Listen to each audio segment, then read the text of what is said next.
Hi everyone, this is Laura from Pet Scribbles, and I'm here with new hair and also with a new project for you today. I'm a video ambassador for Darice Crafts. I'm going to show you how to make a chippy paint finish on an unfinished wood box in just 4 easy steps. This is a fun craft to do because you never are quite sure how the results are going to turn out, but it's a lot of fun. Darice Crafts is sponsoring this, and they have a neat array on their website and on consumercrafts.com of unfinished wood boxes. Here's an example of one that I got recently. It was unfinished, and I should clarify what I mean by unfinished. Let me grab another one to show you. Unfinished meaning the inside as well as the outside is just your basic pine wood. I think most of them are pine. So what I've done is I painted the outside on this one, for example. This isn't chippy paint. This is just an easy finish. 2 coats of chalky finish paint, sanded the edges, as you can see, even painted the mesh so it pops a little bit. And then on the inside, I put some potpourri. Nice, easy gift for you or someone special. So today what I'm going to show you how to do is do this pencil case. And I'm holding it kind of funny because it's half finished and I just don't want to get some goop on my hands, but I already did do the top of this, as you can see, and the front. What I haven't done is the back. If you notice, the back is basically one solid color with just a little green showing through. What's hard to see on the monitor, you can see it a little bit right here, is a little bit of a sheen, and that's the magic ingredient that we have to get rid of. What do I mean? Let me show you. I'm going to use a scrap piece of wood, and I already painted it with my base color. In this case, I used a chalky finish paint, a very pretty lavender purple color. You want to paint your base color and let it dry. 2 tips for the craft paints you're going to use. I would say use either a chalk finish paint or use a craft all-purpose paint. The reason you don't want to use a multi-surface paint is because the multi-surface paints are designed to adhere really well, and that's not what you want for this finish. You want the paint to want to come off, not to stick. I tried this several times, and my fails with using a multi-surface paint are why I tell you don't bother. So basic craft paint or a chalk finish paint or chalky finish, those will work fine. So base coat, paint it, let it dry, and then comes the magic ingredient. Petroleum jelly. Got this at the dollar store. You can find this anywhere. You probably have it in your home already. You're going to stick your finger in, get a nice goopy amount on there, and you're going to put it on your surface wherever you want the base color to show through. And as you see, what I do is I just put it here and there. Don't put it too thin, don't put it too thick. You'll eventually get the feel of it, but this is what it's going to look like. Let me just get this off my finger now. So now, as soon as you put that on, you don't have to wait or anything like that. It's time for your second color, and I'm going to use a pretty green color, sort of mimic the colors on the pencil case. So I'm going to paint right over, you can see this, I'm painting over everything, including the petroleum jelly. See how I'm doing that? I mean, basically paint right over it, which may seem weird, but that's what you do. Now, I'm going to just let that go. So once you paint over it, and again, I don't know how much will show on the monitor.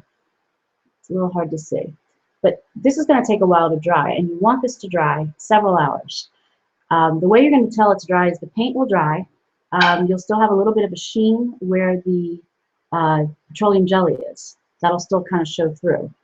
I think it takes several hours to dry. Sometimes more than less. I think it depends on your humidity, what your weather's like, what your indoor temperatures are. To be on the safe side, I usually let mine dry overnight. So let this dry, and that's how we got to this. So here, the paint is dry.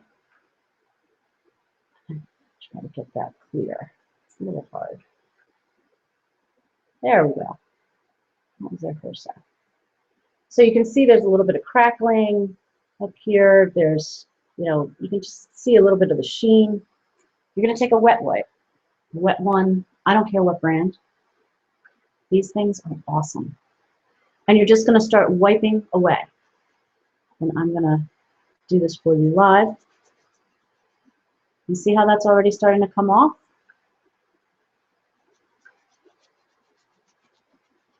And you just keep rubbing. And this is how you're going to get a lot of your weathered wood look. So you can see wherever the paint is coming off, that's where I had the petroleum jelly. And it starts to come off and creates this weathered look finish. Now, I would have to work at this a little bit longer. I just wanted to give you the idea.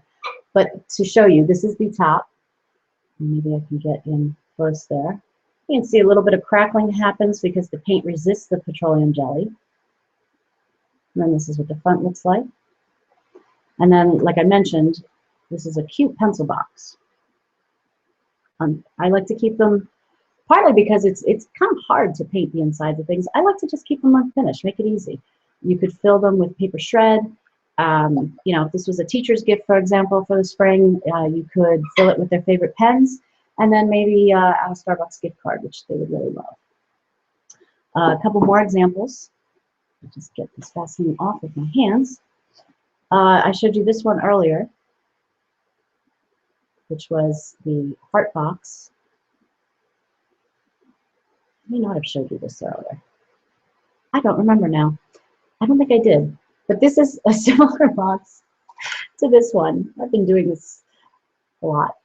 And this also has a mesh top, unfinished inside. So this was a bright teal color.